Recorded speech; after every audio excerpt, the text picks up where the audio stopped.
We have a new prime minister tonight. Mark Carney and his cabinet were officially sworn in today as party leaders gear up for an election. We hear from all political parties this hour.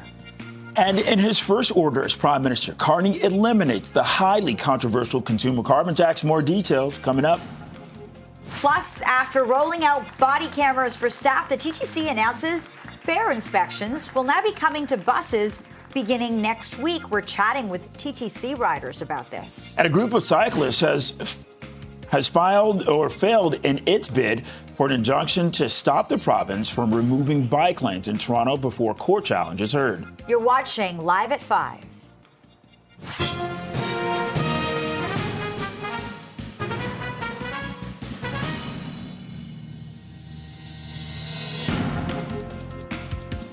Good evening. I'm Bakari Savage. And I'm Lena Latifat. Thank you for joining us on Live at 5. Mark Carney is officially Canada's 24th Prime Minister.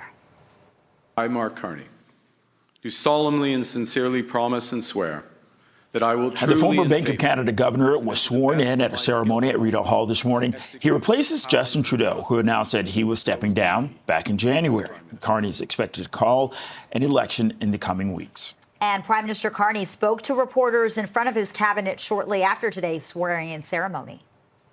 We have new ministers with new ideas, ready to respond to new threats and to seize new opportunities. Canada's new government is focused on the things that matter most to Canadians: growing more higher-paying jobs, improving affordability, and making Canada more secure. Canada's new government will be action-oriented, driven by a smaller but highly experienced team made to meet the moment we are in. Okay, Carney says that he's very focused on action and will get straight to work. He had his first cabinet meeting this afternoon. And for more on what happened at this afternoon's meeting of the new prime minister and his new cabinet, that's where we turn to CP24's Lindsay Biscaya. Lindsay. Well, I think the latest news that is going to catch a lot of attention, Lena and Bakari, is that we're getting word from the new Prime Minister, Mark Carney, and his cabinet that that team has done away with the carbon tax. So this is something we're just learning in the last maybe 10, 20 minutes or so. But this is big news, and this came with astonishing speed. Mark Carney was actually asked about this today when speaking with reporters, and he did say that it would happen by the end of today, but he said it with a smile. So it wasn't really certain whether he was joking or not. And so interesting, this has been the messaging from Conservative leader Pierre Poilievre for months now, that this is going to be a carbon tax election. And fascinating to really watch that political move by Mark Carney, nipping the issue in the bud in his first couple of hours in office, basically moving that issue off the table before even calling an election. So that's the word now, getting that news from Prime Minister Carney's cabinet that they have agreed to end the consumer carbon tax. And Carney has said those who have been getting a rebate on the tax will get one final payment for the next quarter of April. So as I mentioned, Lena Bakari, we're just hearing from cabinet ministers as they leave today's meeting. And we also heard Prime Minister Mark Carney speaking about this. Take a listen. Based on the discussion we've had, and consistent with the promise that I made and others supported during the leadership campaign, we will be eliminating the Canada fuel charge, the consumer fuel charge, immediately, and we will be ensuring that those Canadians who have received rebates will continue to receive a rebate in the next quarter. This news really just breaking, so we're just watching reactions start to trickle in. We do have reaction from Ontario Premier Doug Ford, who tweeted, we've got that tweet, I believe, for you. We can show it to you. It reads, "Good riddance to the worst tax ever." So that's, the first little bit of reaction that we're hearing. I expect very soon we'll hear something from Conservative leader Pierre Poilievre, the official opposition. He was actually talking about it earlier today, what he calls the carbon tax con job. And he once again reiterated his message that Mark Carney is sneaky, even if he says he's going to eliminate this carbon pricing. Have a listen to what Mr. Poilievre had to say. It's the same Liberal gang with the same Liberal agenda, the same Liberal results, and the same Liberal promises of the last 10 years. Only they want you to be fooled, and they want to take 4 terms. Carbon tax Carney will try later today to pull another fast one. This one's going to be very sneaky, very sneaky. I call it the carbon tax con job. I told you this was going to happen, by the way. Don't say I didn't warn you. He's going to hide the consumer carbon tax for 60 days. And if he's reelected, he'll bring it back bigger than ever with no rebate. I'll thank Lindsay. So we are still waiting for reaction, Lena and Bakari, in terms of this. It's also not clear yet how this is going to happen when Parliament is not in session. Of course, Parliament has been prorogued until at this point, March 24th. So we're still waiting to figure out the details in terms of how this is going to happen, exactly what is happening with this carbon tax. But once again, that breaking news is that Mark Carney has said, the Prime Minister now, that they are going to do away with it. There's so much to go over. One last thing I want to mention before I send things back to you. The next big question for a lot of Canadians will once again be, when is there going to be an election? Carney was asked that today. He joked, saying that Canadians won't have to wait until November, but he did say that there's more news on that front coming soon. Back to you. Lindsay Biscaya live in our newsroom following that breaking news from Ottawa, where Mark Carney has eliminated the consumer carbon tax. Thanks for this, Lindsay. And CTV News political commentator Tom Mulcair said earlier, Mark Carney will have a short sample size before a federal election is called. It makes no sense. We've had a 40% increase in the civil service and $17 billion in contracts to outside parties to do the work that the increasingly inefficient federal government couldn't do. So Carney is saying, look, we're going to downsize. This thing is going to be better run, and I'm going to be that solution. So it's a message. It's a political message, because not many of those ministers, no matter how many they are going to actually get to do anything for very long, because as you just correctly said, and I agree completely with your analysis, we're heading straight into a federal general election. Ukrainian President Volodymyr Zelensky issued a statement congratulating Mark Carney, which reads in part, "Congratulations to Mark Carney on assuming office as the Prime Minister of Canada. Wishing you all success in this important leadership role. I look forward to deepening cooperation between our states and further working closely on overcoming global challenges for the sake of security and well-being of our peoples." And CP24's Sijal Liu is near McCowan and Ellesmere, getting reaction from Toronto residents to the country's new Prime Minister. Sijal, what do people think? Well, Lena, Bakari, we've been speaking to many people outside this grocery store here. They have lots of different opinions on Carney and definitely on Trudeau. But the one word we kept on hearing was change. They think change is exciting, change is good, and that change is needed. So whether or not they were a fan of Trudeau or whether or not they are really familiar with Carney, change is something that they are looking forward to. Many people we spoke to say they really don't know much about Carney. They don't know a lot about his history as the governor of the Bank of Canada. They really just only know the carbon tax Carney. That is what we've been hearing from the Conservatives. And as we just heard moments ago, Carney moving fast to eliminate that carbon tax to make sure that is not tied to his name. But even though there is a change when it comes to Prime Minister, what hasn't changed are the issues important to people. Everyone we were speaking with today say the economy is top of mind, housing, the cost of living, all those issues are not gone because we have a new Prime Minister, and they would really like to see him step up to take those issues head on. Take a listen to what some people had to say today about this new era in Canadian politics. Like, I saw the recent commercials with Pierre. They're calling him carbon tax Carney. I think that's a bit like not my style. So I don't know. I'm on the fence. I'm happy that it's not Trudeau anymore. Hopefully he can bring Canada in a better place. What changes would you like to see with the new leader? Less taxes, more transparency.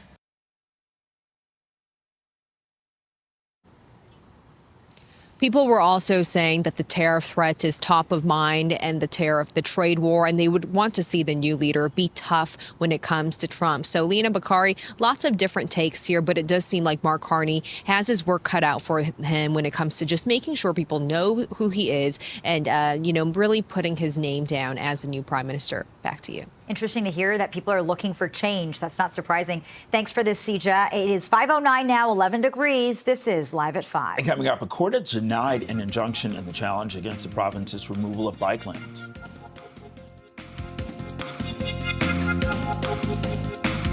3 people have been arrested in a carjacking in Etobicoke. Police have released these images of the weapons believed to have been used during the incident. It happened around 6:30 Wednesday evening in the Finch and Martin Grove area. Police say the victim parked and exited their vehicle when 3 suspects approached them with a replica handgun and hammer.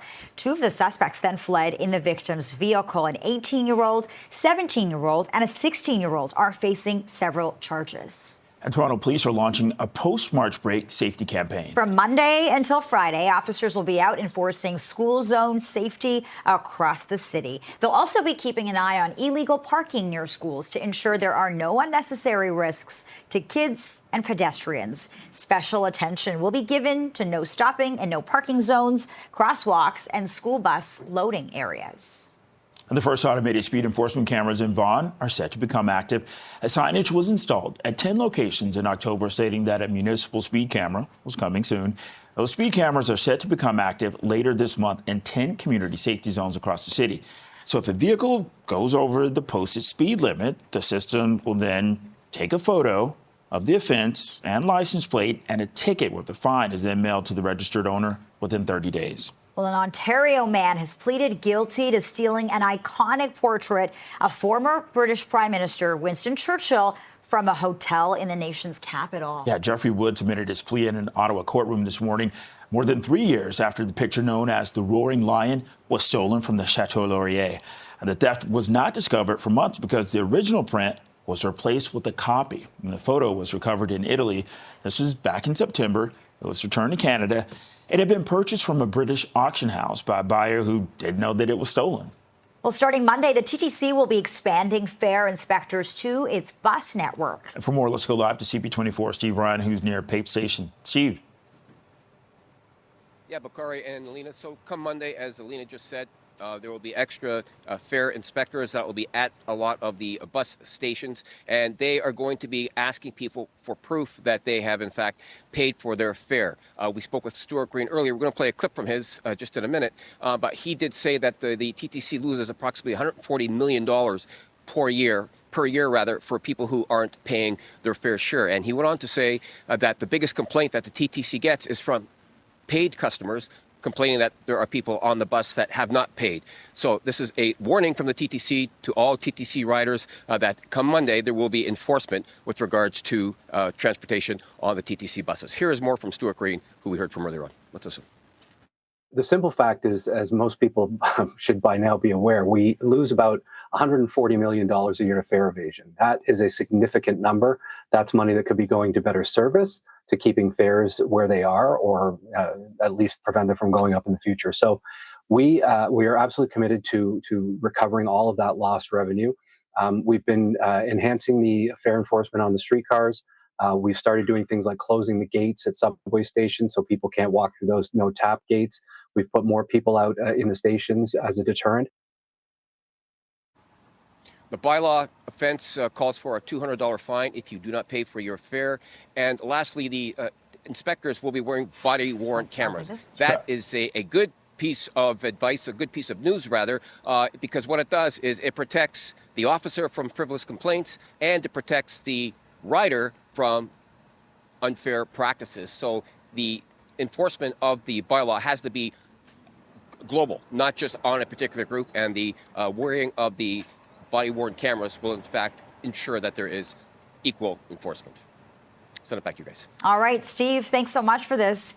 A group of cyclists has failed in its bid for an injunction to stop the province from removing bike lanes in Toronto before a court challenge is heard. That hearing is scheduled for April 16th. The injunction was sought to prevent any biking infrastructure from being removed. Well, the legal challenge is against Bill 212, which would remove bike lanes on Bloor Street, Yonge Street, and University Avenue. Cycle Toronto is part of the challenge, and the group's executive director says that they remain optimistic. You know, the province's own experts, their own MTO staff basically confirm what it is that, you know, we've been saying all along, that And again, these are expert reports saying that removing these bike lanes won't address congestion, won't make traffic better. There is no network of secondary bike lanes that can replace them, and that more people will get injured and killed. The reports themselves say that, as much as 55% more collisions on these roads. And that's not just people on bikes, that's pedestrians, that's cars as well. It's really a sign that, bike lanes makes things safer for everybody. The province has said work to remove bike lanes could begin as early as next week. City crews are going to conduct a pothole repair blitz starting tonight.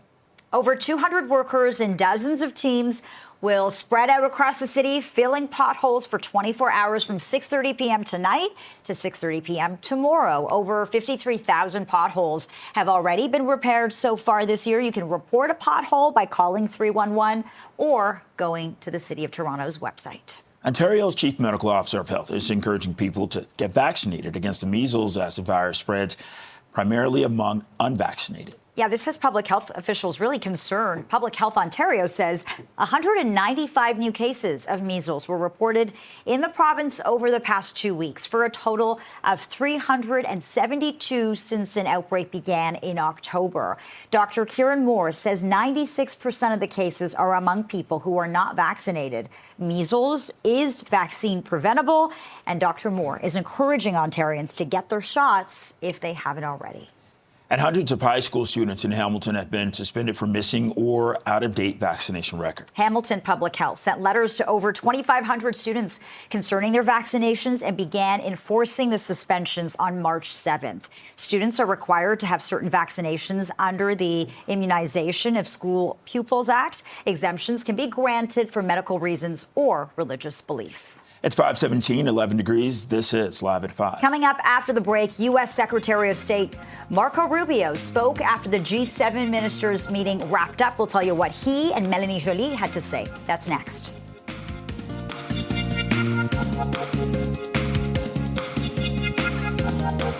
G7 foreign ministers released a joint statement after their two-day meeting in Quebec. It reaffirms the group's unwavering support for Ukraine and its right to exist.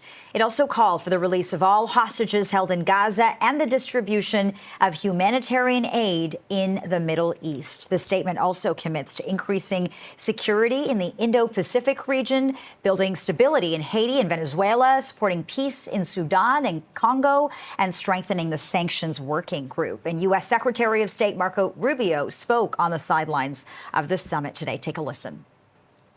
We're not going to allow the things we disagree on, and we'll disagree on things, to keep us from working closely on the things we agree on. And there are a lot of those. And hopefully the statement reflects that, and our actions will reflect that. Okay, while the Canada-U.S. trade war wasn't officially on the agenda today, Foreign Affairs Minister Melanie Joly held bilateral talks with other ministers on Trump's trade and economic policies. To all the American friends here today, my message is clear. Trump tariffs are bad for American people. They're bad because ultimately they cost more for them at the pump, at the grocery store, when they want to build a new home, so construction, etc. And this will drive inflation, and this can hurt many American people's jobs. So there are no winners in trade wars. Canada holds the rotating G7 presidency this year and a national leaders summit that'll take place in Alberta coming up in June. It's 5:22, 11 degrees. This is Live at 5. Coming up, we're going to have more on Toronto Comic-Con. It's back this weekend. We'll tell you what you can expect next.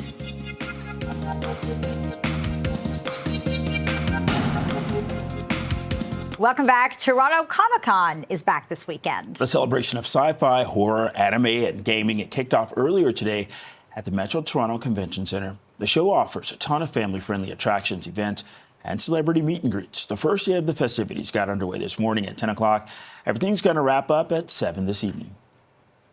The most exciting part for me is getting into the cosplays. It gives me a chance to express the characters I like and meet other people from the same fandoms who like the same characters as me.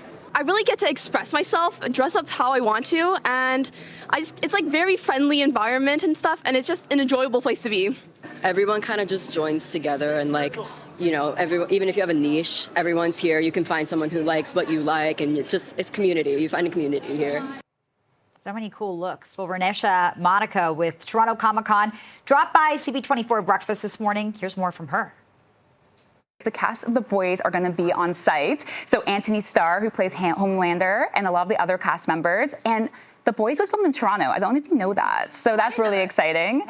And also, if you're a fan of Supernatural, the cast of Supernatural will also be there. So you can get an autograph or photo with them, and it's going to be such a great time. Toronto Comic-Con runs until Sunday. Well, the 26th annual St. Patrick's Day Parade, that'll take place this weekend.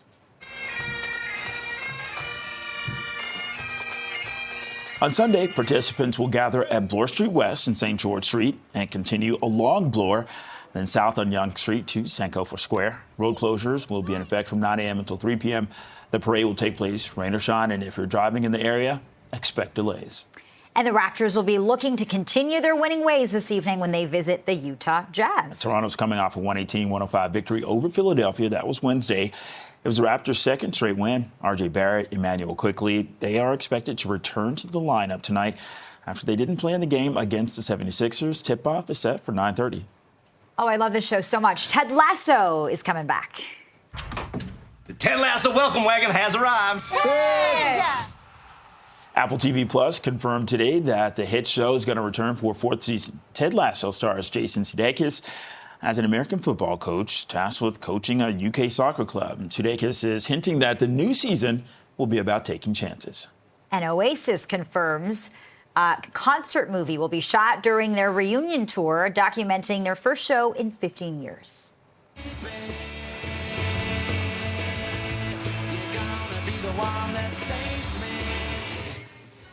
No release date has been set, but the tour runs from July 4th to November 23rd.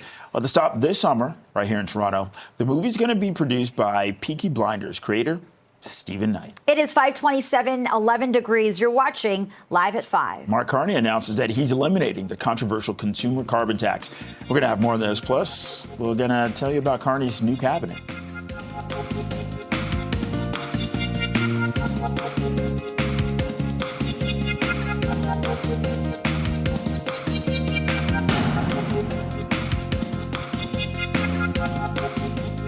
We have a new prime minister this evening. Mark Carney and his cabinet were officially sworn in today as party leaders gear up for an election. We're going to hear from all political parties this hour. And in his first order as prime minister, Carney eliminates the highly controversial consumer carbon tax. More details on this coming up. After rolling out body cameras for staff, the TTC announces fair inspections will now be coming to buses beginning next week. We're chatting with TTC riders about this. And a group of cyclists has failed in its bid for an injunction to stop the province from removing bike lanes in Toronto before a court challenge is heard. We'll tell you all about that. This is Live at 5.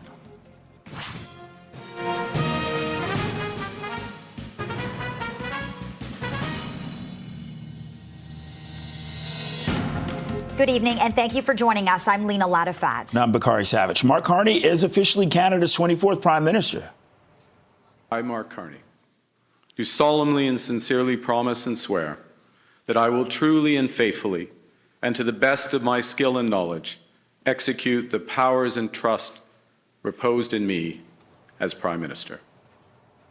The former Bank of Canada governor was sworn in at a ceremony at Rideau Hall this morning. He replaces Justin Trudeau, who announced he was stepping down back in January. Carney is expected to call an election in the coming weeks. And Carney talked to reporters in front of his cabinet shortly after today's swearing-in ceremony, and he says that he respects President Trump and that working together would make both economies better. We understand the importance President Trump places on American workers and American jobs. We want him and his administration to understand the importance we put on Canadian workers and Canadian jobs. And we will look for avenues to work together so that both objectives are met in terms of both our great economies, just as we are doing, and the people behind me have led this, just as we are doing with respect to the scourge of fentanyl. And we're following some major developments out of Ottawa this hour, where Prime Minister Mark Carney has announced that he is scrapping the highly controversial carbon tax. Before he made that official, He said that he was very focused on action and that his government would get straight to work. He held his first cabinet meeting this afternoon before he announced that carbon tax change. Based on the discussion we've had and consistent with the promise that I made and others supported during the leadership campaign, we will be eliminating the Canada fuel charge, the consumer fuel charge, immediately. And we will be ensuring that those Canadians who have received rebates will continue to receive a rebate in the next quarter. Okay, now let's go live to CP24's Lindsay Biscay, who's in the newsroom with reaction to the scrapping of the carbon tax, as well as the new Prime Minister's cabinet. Lindsay. Well, so far, Bakari and Lena, the reaction to this breaking news of the elimination of the carbon tax seems to be going over well, and we'll talk about that in a moment. But really, you have to focus on just how astonishing and speedily this was done in the first couple of hours in office. Mark Carney, the new Prime Minister, eliminating that tax. When you think about how long this has been deemed a carbon tax election, that's been the message from Conservative leader Pierre Poilievre, who said that this next federal election will be all about the carbon tax and a pretty interesting political strategy for the new Prime Minister to kind of nip that issue in the bud right away before an election is even called and moving that really unpopular policy away is pretty interesting, and it would be interesting to see how this campaign unfolds now that the carbon tax has been eliminated. So we know that that elimination coming into effect on April 1st, that was actually when the price was set to rise to $15 up to $90 per ton of greenhouse gas emissions. And we've been hearing from multiple cabinet ministers. There they are. They were in a meeting today after the swearing-in ceremony. When they were leaving the meeting, they were talking about this new development. And we also heard from new Transport and Internal Trade Minister Chrystia Freeland about the elimination of the consumer carbon price. Here's what she had to say. He made a commitment during the leadership campaign. Today, the transition has moved with incredible speed. We've just had a cabinet meeting. We had a good and full discussion, and then the Prime Minister signed the order. I think what that shows is a Prime Minister who keeps his promises and who is prepared to act quickly, and that's a really good thing. So as I mentioned, no shortage of reaction coming into this breaking news. Ontario Premier Doug Ford has posted on X, formerly known as Twitter, and he says, I think we have it for you here. You can read it yourself. It's pretty short and sweet, though. It says, good riddance to the worst tax ever. Similar sentiment coming from Ontario Liberal leader Bonnie Crombie, as well as Minister Stephen Lecce. We know that Conservative leader Pierre Poilievre has been reiterating today that this is the same government. He did say that he knew Carney was going to do this, but he calls it a carbon tax con job and said that Carney will just hide the tax for 60 days if elected and then bring it back bigger than ever. There's no evidence at this point that that is going to happen. But we did hear from Pierre Poilievre today. He was making remarks after the swearing-in ceremony. Here's what he had to say. Mr. Carney, his only public criticism of the Liberal carbon tax was that it was not high enough. They've had this tax now for over 7 years. The law that they still have in place would quadruple it to 61 cents a liter.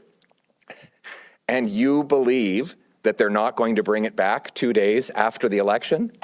Well, I think Mr. Carney has some land he might sell you in Florida, some swampland he might sell you in Florida if you believe that whopper. The reality is that Mr. Carney loves carbon taxes, and if you elect him, you will pay a brutal price. So we'll have to see what happens when that federal election really kicks off, Lena and Bakari, and when things get rolling. Important to note, though, with the end of this consumer carbon pricing that's been announced today, Carney said those who have been getting those rebates will get one final payment in April. But definitely some interesting developments. And just like everything else that's been happening recently, things are happening quickly, and there's no shortage of changes. Back to you. Yeah, that is for sure. It's a very busy time in Ottawa and all of Canada, really. Lindsay Biscay live in our newsroom tonight, and we are awaiting reaction from Mark Carney on the carbon tax change. We'll bring that to you live as soon as we get that. In the meantime, Mélanie Joly is staying on as Foreign Affairs Minister, and she has some extra responsibilities in this cabinet. It's a pleasure for me to be your new Foreign Minister and Minister in charge of also international development. I was just sworn in by the Governor General. Thank you. NDP leader Jagmeet Singh shared his thoughts on the new Liberal government.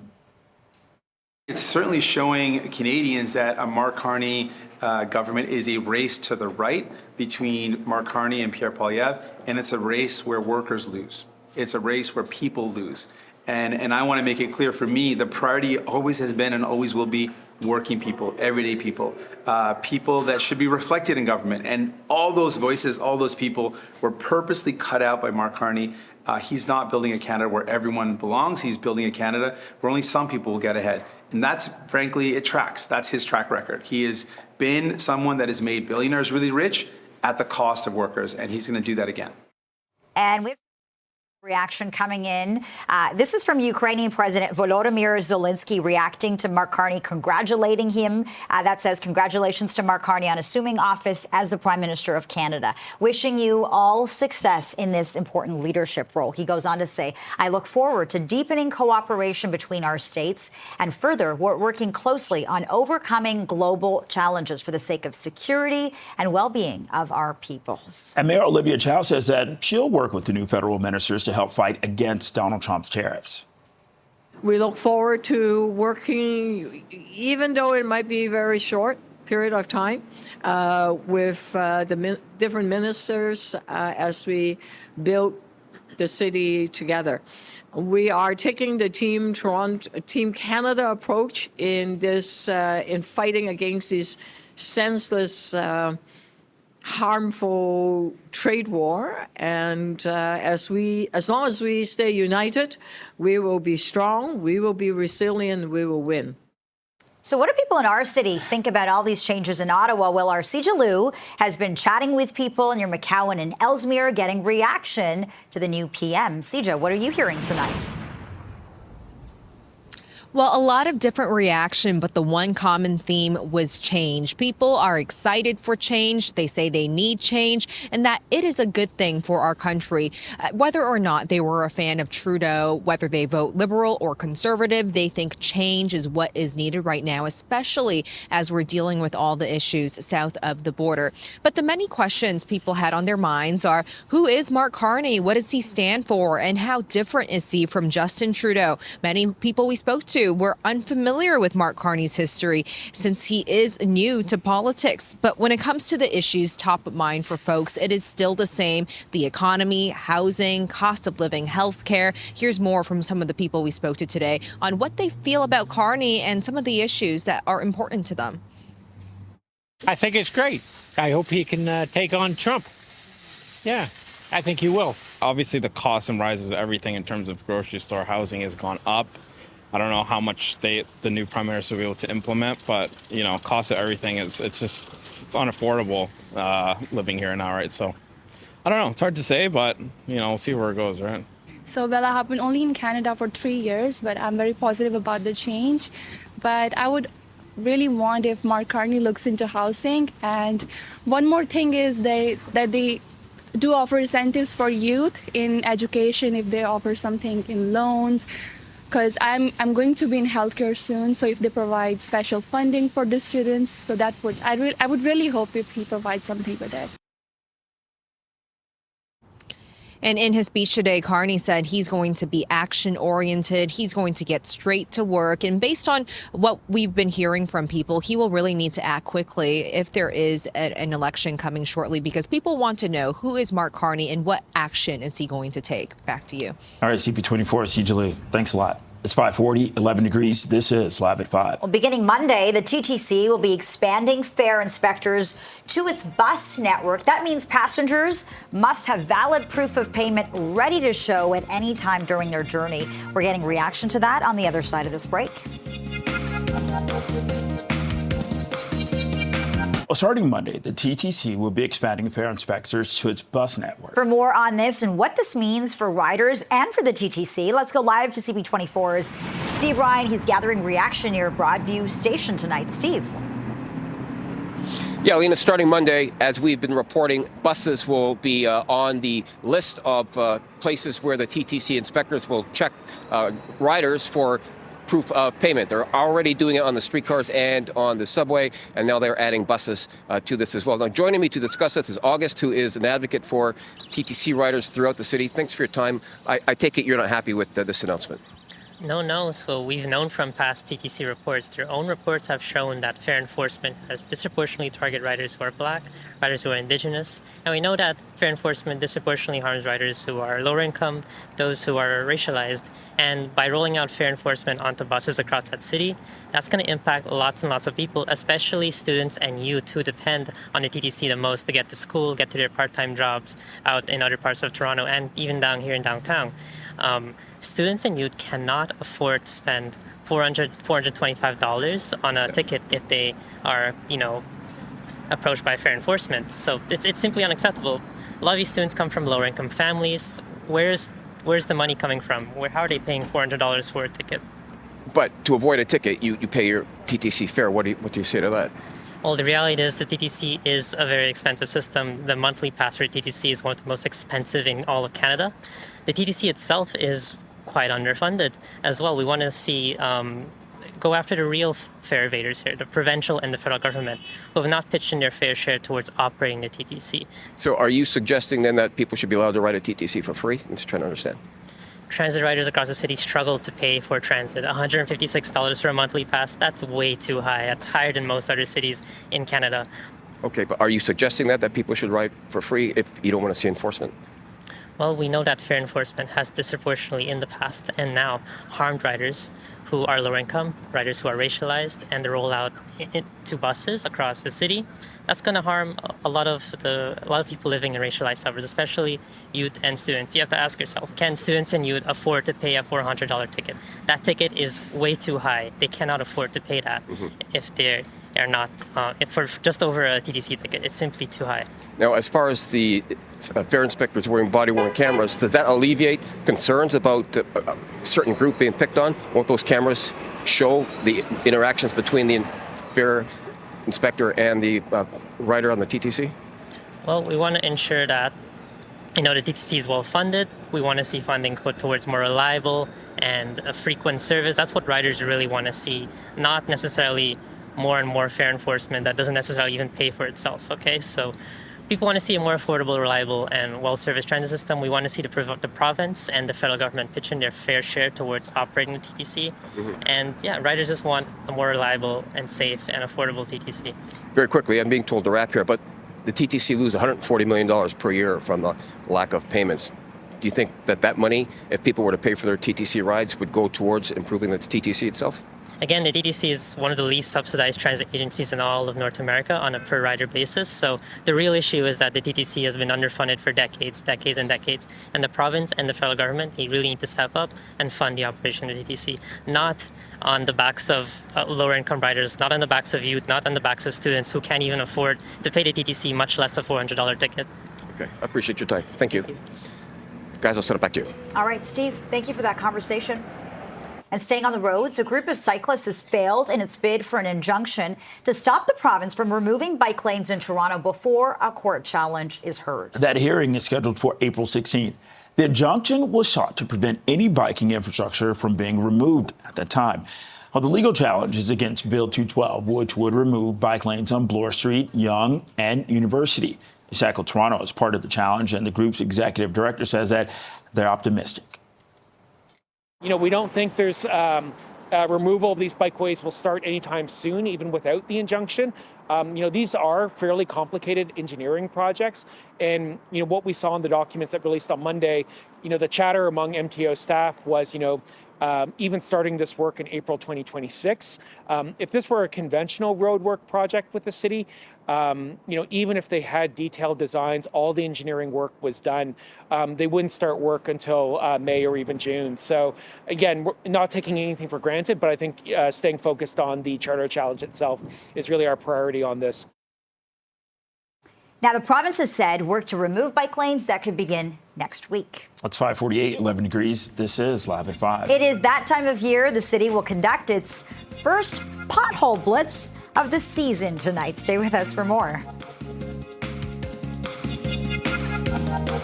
City crews will conduct a pothole repair blitz starting tonight. That time of year, over 200 workers and dozens of teams. They'll be spreading out across the city, filling potholes for 24 hours from 6:30 p.m. tonight to 6:30 p.m. tomorrow night. Over 53,000 potholes have already been repaired so far this year, and you can report one by calling 311 or heading to the City of Toronto's website. 3 people have been arrested in a carjacking in Etobicoke. Police have released these images of the weapons believed to have been used during the incident. It happened around 6:30 Wednesday evening in the Finch and Martin Grove area. Police say the victim parked and exited their vehicle when 3 suspects approached them with a replica handgun and a hammer. 2 of the suspects then fled in the victim's vehicle. An 18-year-old, 17-year-old, and a 16-year-old are facing a number of charges. An Ontario man has pleaded guilty to stealing an iconic portrait of former British Prime Minister Winston Churchill from a hotel in the nation's capital. Yeah, remember this story? Jeffrey Wood submitted his plea in an Ottawa courtroom this morning, more than 3 years after the picture known as the Roaring Lion was stolen from the Chateau Laurier. The theft wasn't discovered for months because the original print was replaced with a copy. The photo was recovered in Italy back in September and then eventually returned to Canada. It had been purchased from a British auction house by a buyer who didn't know it had been stolen. It's 5:52, 11 degrees. This is Live at 5. Well, the weekend is here, and on that note, we'll take a look at the new movie releases with film critic Richard Krause. That is next.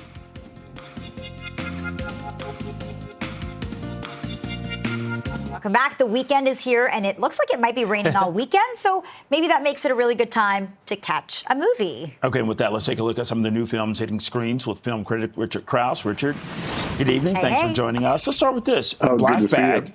Black Bag. It's a new thriller spy. Let's talk about that. Yeah, I like this movie a lot. Michael Fassbender plays an MI5 agent who's given a list of 5 people. One of the people on that list has stolen something. We never really find out what it is, but it's a thing that could kill tens of thousands of people. So he has to go through the list and figure out who did it. Trouble is, and the twist is, that his wife, played by Kate Blanchett, is one of the names on the list. So this is John le Carré meets Mr. and Mrs. Smith. The couple at the center of it are very much the engine that keep this thing moving along so nicely. But it's not a James Bond movie. This is a spy movie that's all about data, about finding the facts, and it will move you from the back of your seat to the edge of your seat right up until the beginning or until the end when you're trying to figure out who did it. So I gave Black Bag, now playing in theaters, 4 out of 5 stars. Okay, choosing between your country and your wife, that's really interesting. From one interesting plot to another, let's talk about Opus. This is a new psychological satire. Yeah, so this is a movie that stars 2 people who I really love, Ayo Edebiri and John Malkovich. And we know her from The Bear, where she's been winning Emmy Award after Emmy Award. John Malkovich, of course, a legend. And he plays a pop star from the 1990s who was as big as they get, bigger than Michael Jackson. And then he disappeared. 30 years later, he comes back, and he's got a new record that he wants to promote. So he invites people from all form of media, some influencers, some old school media, and to come to his remote location where he's going to play them the record. And of course, there's lots more going on than that. I won't tell you all about it because this movie is kind of all over the place. Despite great performances from the 2 leads in the film, you've also got a bit of a thriller, a bit of a horror film, a bit of a movie that wants to make a social comment about journalism and how journalism has to be really careful about who it promotes and how it promotes them. There's so much going on here that I only gave it 2.5 out of 5 stars because it felt a bit muddled to me. Okay, Richard, we're going to end with this one. The Day the Earth Blew Up, a Looney Tunes movie? I know. So this is the first full-length feature film featuring the Looney Tunes in all animation. There's been a couple that have had live action mixed with animation, but this is Porky Pig and Daffy Duck, and they're trying to save the world. And it has all the stuff that you love about the Looney Tunes, the wild humor, the slapstick, the beautiful animation. And it harkens back to the golden age of Looney Tunes from the 1940s through to the 1960s for the character design. It's funny, it's smart, and what I loved about it is that old fans will feel kind of a wash of nostalgia while they're watching this. But new fans, younger kids who didn't, like me, grow up watching the Looney Tunes on Saturday mornings on television, I think will get a kick out of this because this movie works them into the world of the Looney Tunes in a really interesting way and then keeps them there. So this is a 3.5 star out of 5 movies for me, and it's in theaters right now. Okay, love that. What a throwback and treat that will be for Looney Tunes fans. Richard Kress, always good to see you. Hey, have a great weekend, and we'll talk to you next week. I will. You too. Thanks for having me. Thanks, Richard. And right now, it is 5:59, 11 degrees. This is Toronto's breaking news, CP24. We want to make a note here. A special weather statement has been issued for Toronto with significant rainfall expected this weekend. So grab those umbrellas. Thank you for watching. CTV News at 6 is next.